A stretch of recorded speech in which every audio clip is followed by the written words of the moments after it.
नमस्कार दोस्तों, स्वागत है आपका अपने YouTube channel education classes Ramu में आपका स्वागत करता हूं। दोस्तों, आज की वीडियो हमारा हिंदी का प्रैक्टिस सेट 7वां होगा। ध्यान रखिएगा, ये हिंदी का प्रैक्टिस सेट 7वां है। हर प्रैक्टिस सेट में मैं एक अलग ही टॉपिक हिंदी का उठाता हूं, तो उसी तरह आज भी मैंने एक अलग टॉपिक उठाया हूं और वो हमारा टॉपिक है संज्ञा।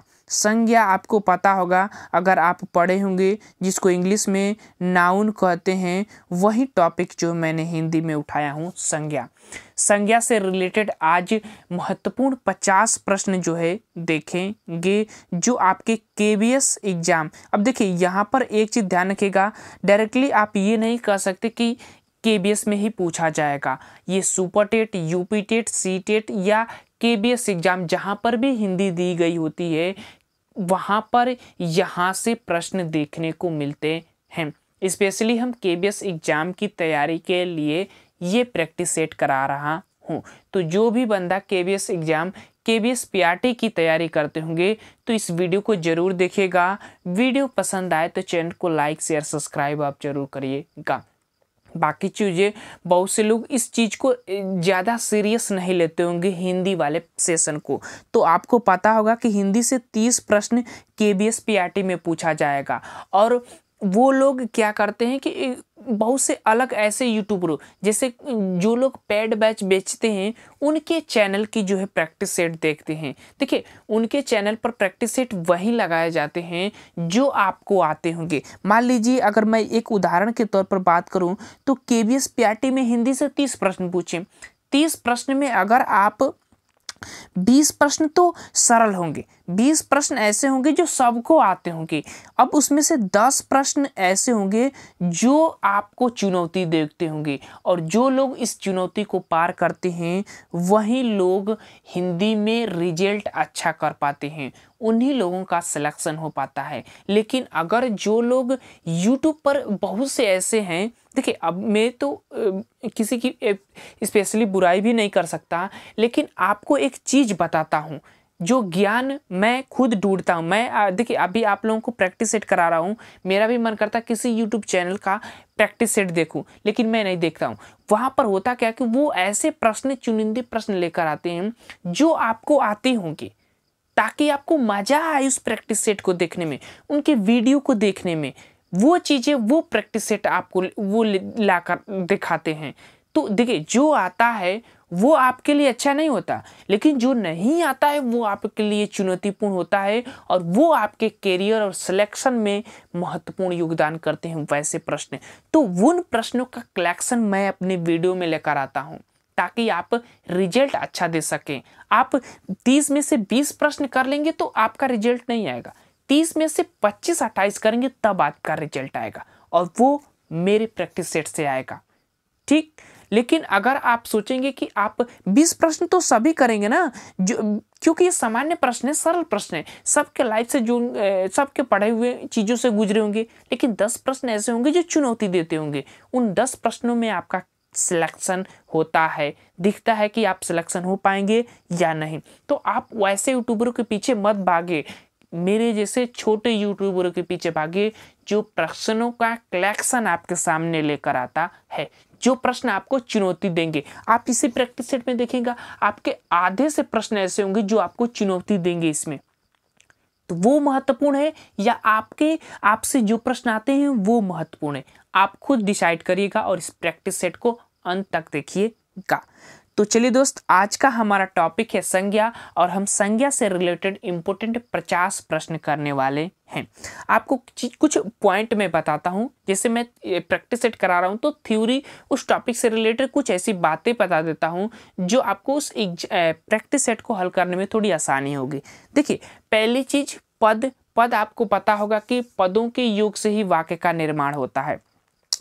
पद के अगर हम भेद की बात करें तो इसके 5 भेद होते हैं। ध्यान रखिएगा, 5 भेद। कौन कौन से? संज्ञा, सर्वनाम, क्रिया, विशेषण और अव्यय। इसी पद के 5 भेद में से मैंने एक टॉपिक उठाया हूं, वो है हमारा संज्ञा। ध्यान रखिएगा, वो है हमारा क्या? संज्ञा। पहला पॉइंट, पहला टॉपिक, पद का संज्ञा। और आज हम संज्ञा से रिलेटेड प्रश्न करेंगे।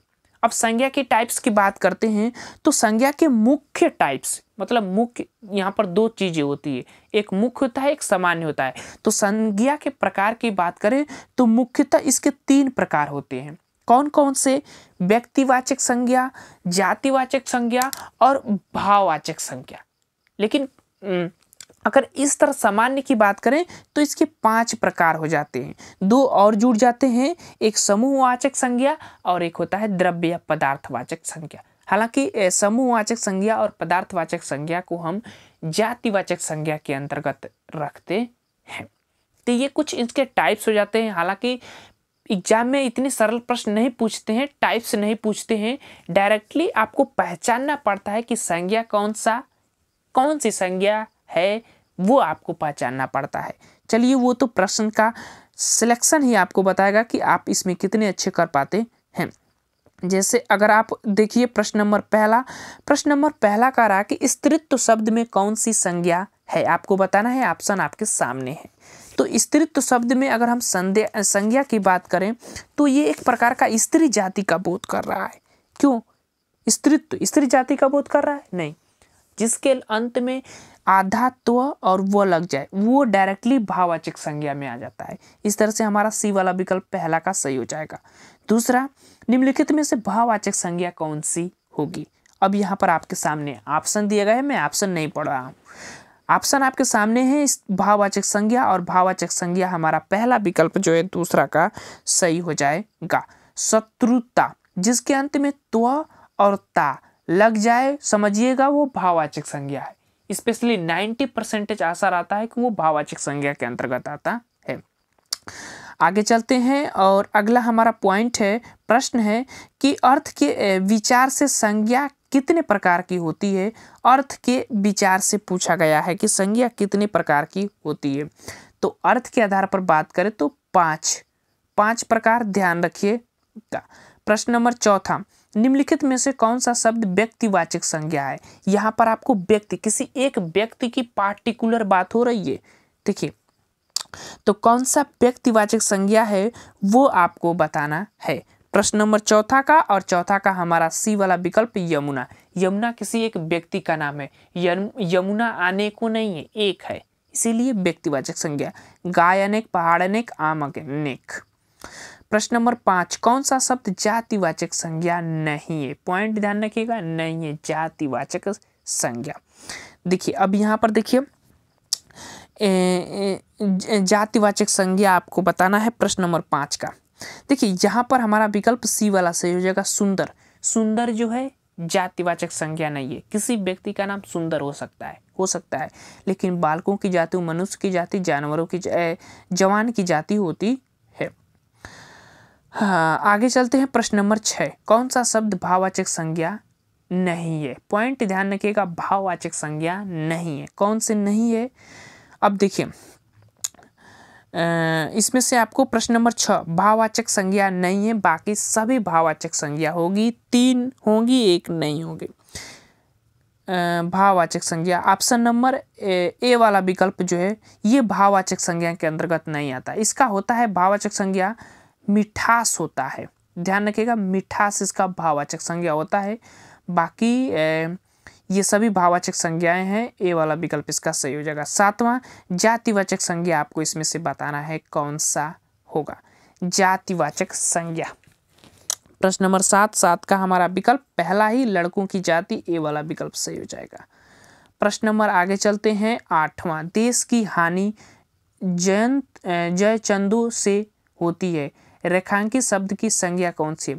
अब देखिए, यहाँ पर देश की हानि जयचंदों से होती है। अब ये बताना है कि ये कौन सा संज्ञा है प्रश्न नंबर 8 का। तो देखिए, जयचंद, अब यहाँ देश की जो हानि हो रही है वो जयचंदों से होती है। तो जयचंदों में क्या है? बहुत से लोगों की बात आ जाती है। बहुत से लोग जो धोखेबाज होते हैं उनकी संज्ञा।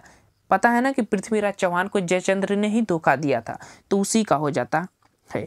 ए वाला विकल्प सही हो जाएगा। प्रश्न नंबर अब आ जाते हैं 9 पर। ये कह रहा है प्रश्न नंबर 9 कि बुढ़ापा भी एक प्रकार का अभिशाप है। इस वाक्य में रेखांकित पद यानी बुढ़ापा कौन सी संज्ञा में आ जाएगा? तो बुढ़ापा की अगर हम बात करें संज्ञा की, तो वो हमारा जो हो जाता है एक भाव हो जाता है, बुढ़ापा एक भाव हो जाता है। सी वाला विकल्प सही हो जाएगा। प्रश्न नंबर 10, व्यक्ति, वस्तु, स्थान एवं भाव के नाम को क्या कहा जाता है? संज्ञा कहा जाता है। काफी सरस प्रश्न, संज्ञा की परिभाषा है। प्रश्न नंबर 11, सत सही शब्द में कौन सी संज्ञा होगी? काफी इंपोर्टेंट प्रश्न है। सत सही शब्द में कौन सी संज्ञा होगी? तो सत सही की बात करें तो यह एक समूह को व्यक्त कर रहा है, सत सही समूह को, इसीलिए सी वाला विकल्प समूहवाचक संज्ञा। प्रश्न नंबर 12, विजयनी मान्यवता हो जाए, इस पंक्ति में रेखांकित पद मान्यवता, मान्यवता में कौन सी संज्ञा प्रकरण है? आपको बताना है। प्रश्न नंबर 12 का मैंने बताया था ना, जिसके अंत में ता लग जाए भाववाचक ही मारिएगा। आगे चलते हैं। प्रश्न नंबर 13, संज्ञा के संबंध में कौन सा कथन सत्य है? संज्ञा के संबंध में संज्ञा विकारी शब्द है, पहला ऑप्शन कह रहा है प्रश्न नंबर 13 का, और दूसरा ऑप्शन कह रहा है कि संज्ञा व्यक्ति, वस्तु, स्थान का नाम है। ऑप्शन सी कह रहा है कि भाववाचक संज्ञाओं के प्राय बहुत बहुवचन नहीं होते। अच्छा, भाववाचक संज्ञा कभी बहुवचन में हो ही नहीं सकती, तो ये बात तो सत्य भाई। संज्ञा व्यक्ति, वस्तु, ये तो परिभाषा ही हो जाती है। संज्ञा विकारी शब्द, परिवर्तन हो सकता है। डी वाला विकल्प इसका सही हो जाएगा, सभी ऑप्शन सही हो जाएंगे। प्रश्न नंबर 14, विजयदशमी शब्द में संज्ञा है, आपको बताना है विजयदशमी शब्द में कौन सी संज्ञा है? प्रश्न नंबर 14 का। तो देखिए यहाँ पर ना तो भाव ना तो जाति, तो ए वाला ही विकल्प इसका सही हो जाएगा। प्रश्न नंबर 15, भाववाचक संज्ञाओं का निर्माण इनसे होता है, इनसे होता है, किनसे होता है भैया?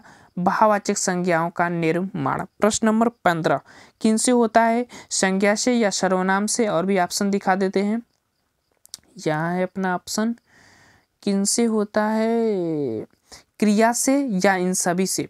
बताइए, भाववाचक संज्ञाओं का निर्माण इन सभी से होता है। डी वाला विकल्प हमारा सही हो जाएगा, काफी सोचने की जरूरत नहीं है। प्रश्न नंबर 16, मम तत्व में कौन सी संज्ञा है? अब देखिए मैंने एक ट्रिक बताया था। प्रश्न नंबर 16 आप भी मारिएगा, भाववाचक संज्ञा जिसके अंत में ता, जिसके अंत में तो लग जाए। 90% आशा है कि वो प्रश्न भाववाचक ही का उदाहरण होगा। प्रश्न नंबर 17, रामचरितमानस के रचयिता गोस्वामी जी हैं, इस पंक्ति में रेखांकित पद शब्द की संज्ञा बताइए। रामचरित में कौन सी संज्ञा है? रामचरितमानस में कौन सी संज्ञा है वो आपको बताना है। प्रश्न नंबर 17 का। कुछ सोचने की भाई बात नहीं, रामचरितमानस एक ही है, 10 नहीं है, तो ए वाला विकल्प हमारा सही हो जाएगा, व्यक्तिवाचक संज्ञा। प्रश्न नंबर 18, भारत संयुक्त राष्ट्र संघ में सम्मिलित है। अब यहाँ देखिए संघ शब्द में कौन सी संज्ञा है वो आपको बताना है।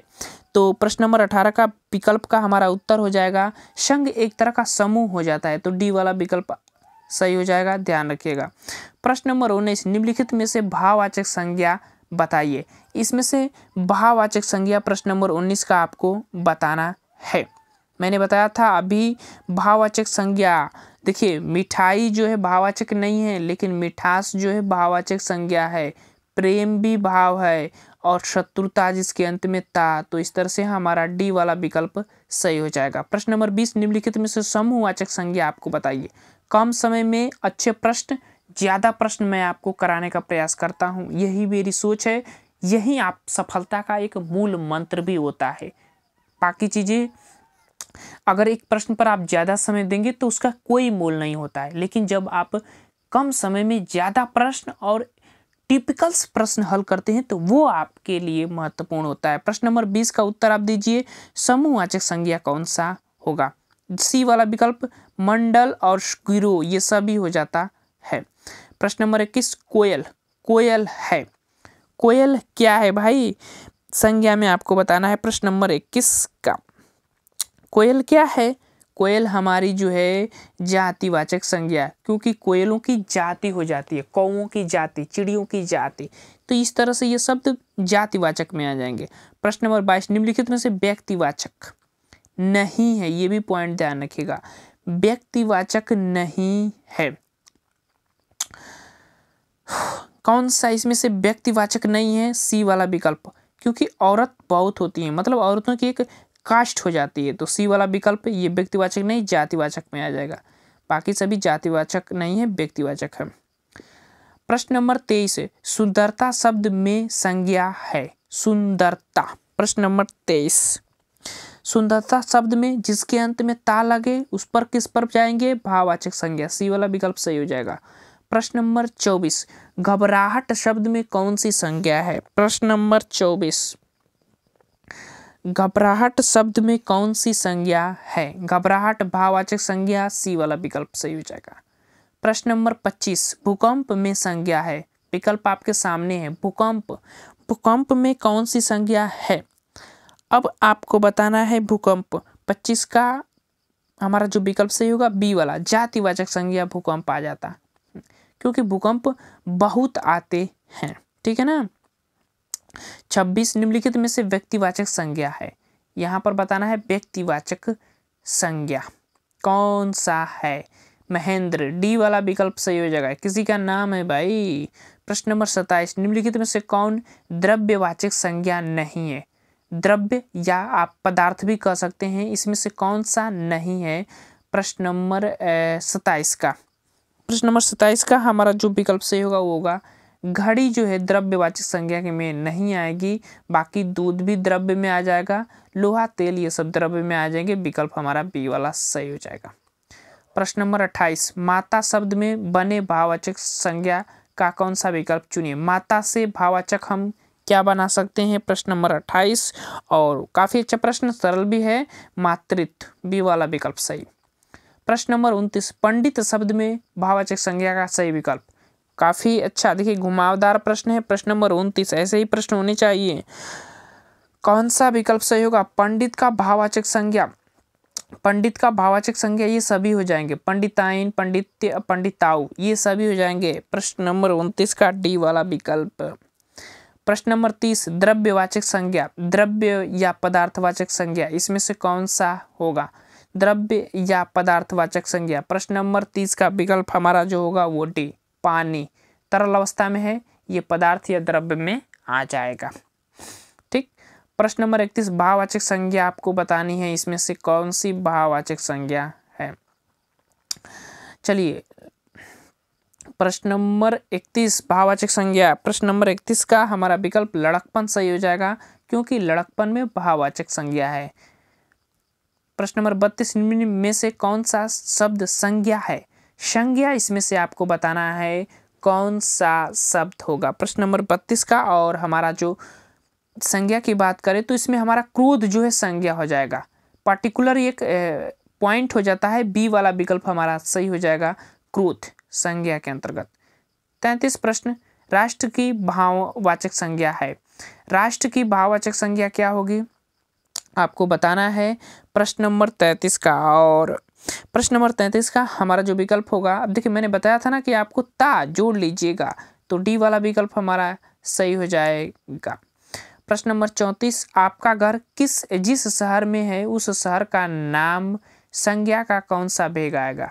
अब जिस शहर में रहते हैं उस शहर का नाम किस संज्ञा के भेद में आएगा? प्रश्न नंबर 34। तो देखिए 34 की अगर हम बात करें तो जैसे हम लोग क्या है कि जैसे मान लीजिए कि हम लोग बनारस में रहना है, तो बनारस कहीं और भी नाम है नहीं है, तो इस तरह से व्यक्तिवाचक हो जाएगा, बी वाला विकल्प सही। प्रश्न नंबर 35 सुंदरता शब्द में संज्ञा है। सुंदरता शब्द में कौन सी संज्ञा है वो आपको बतानी, ताज इसके लास्ट में लगे भाववाचक पर ही जाइएगा। प्रश्न नंबर 36 मित्र का भाववाचक संज्ञा क्या होगी? तो मित्रता, कुछ नहीं, सी वाला विकल्प सही हो जाएगा। 37 प्रश्न संज्ञा का प्रकार नहीं है, इसमें से कौन सा संज्ञा का प्रकार नहीं है? सी वाला विकल्प सरल है। प्रश्न नंबर 38 भाववाचक संज्ञा के अंतर्गत आता है, कौन आएगा इसमें से भाववाचक संज्ञा के अंतर्गत?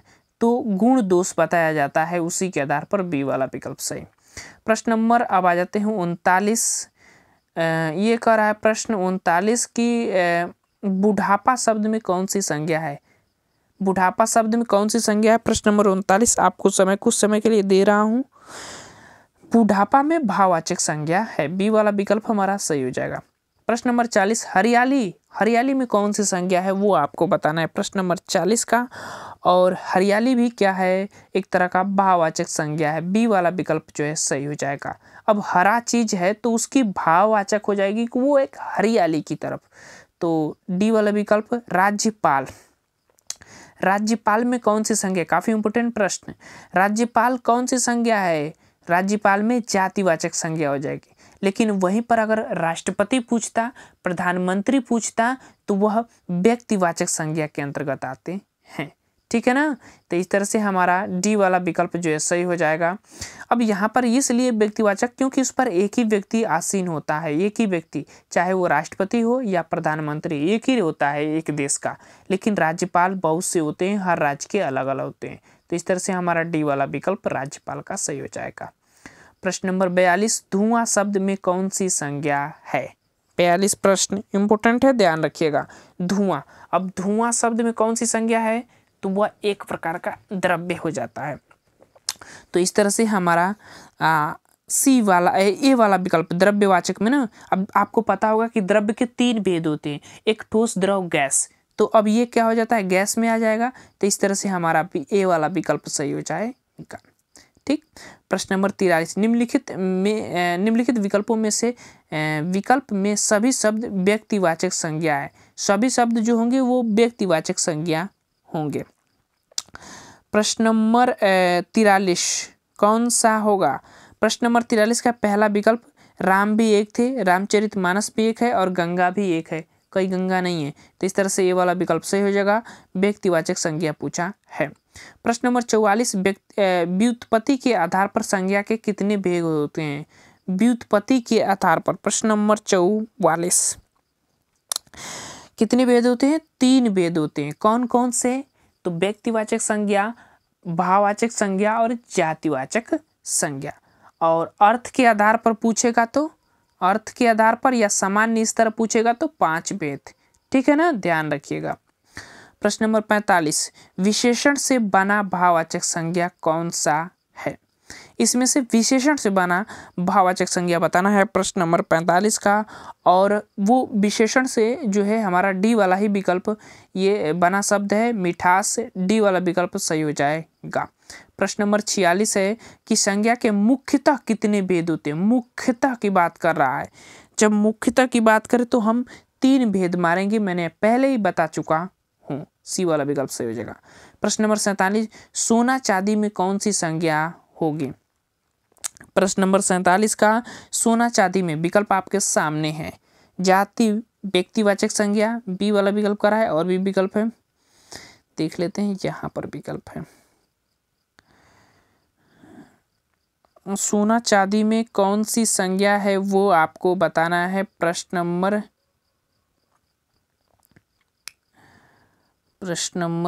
47 था। तो सोना चांदी में अगर हम बात करें कि कौन सी संज्ञा होगी, तो वो हमारा जो द्रव्यवाचक संज्ञा, क्योंकि वो द्रव्य में ही आते हैं। तो सी वाला विकल्प यहाँ का सही हो जाएगा, ध्यान रखिएगा। ये आ गया, थोड़ा इसको हटा देते, सी वाला विकल्प। आगे चलते हैं प्रश्न नंबर 48, और यह करा है कि निम्न में से कौन सा शब्द असत्य है। असत्य शब्द इसमें से छांटना है। प्रश्न नंबर 48 का विकल्प आपके सामने है। संज्ञा शब्द अविकारी शब्द है, ये तो पहले ही मिल गया विकल्प, क्योंकि ये विकारी होता है। तो पहला ही हमारा विकल्प सही हो जाएगा। असत्य पूछा ही है, कुछ न पढ़िए, पहला विकल्प मार दीजिए। प्रश्न नंबर 49, रुकावट शब्द, रुकावट किस प्रकार की संज्ञा है वो आपको बताना है। प्रश्न नंबर 49 का रुकावट, रुकावट किस प्रकार की संज्ञा है। अब ये रुकावट किसी जाति को बोध कर रहा है, नहीं। किसी व्यक्ति को पार्टिकुलर बोध कर रहा है, नहीं। तो इस तरह से हमारा सी वाला विकल्प सही हो जाएगा, भाववाचक संज्ञा हो जाएगा। प्रश्न नंबर 50 प्रश्न देखते हैं, और भी प्रश्न लगता है क्या 60 तक है ना, 60, 61, 62, हो यार बहुत प्रश्न है अभी तो। चलिए सभी प्रश्नों को हम देख ही लेते हैं।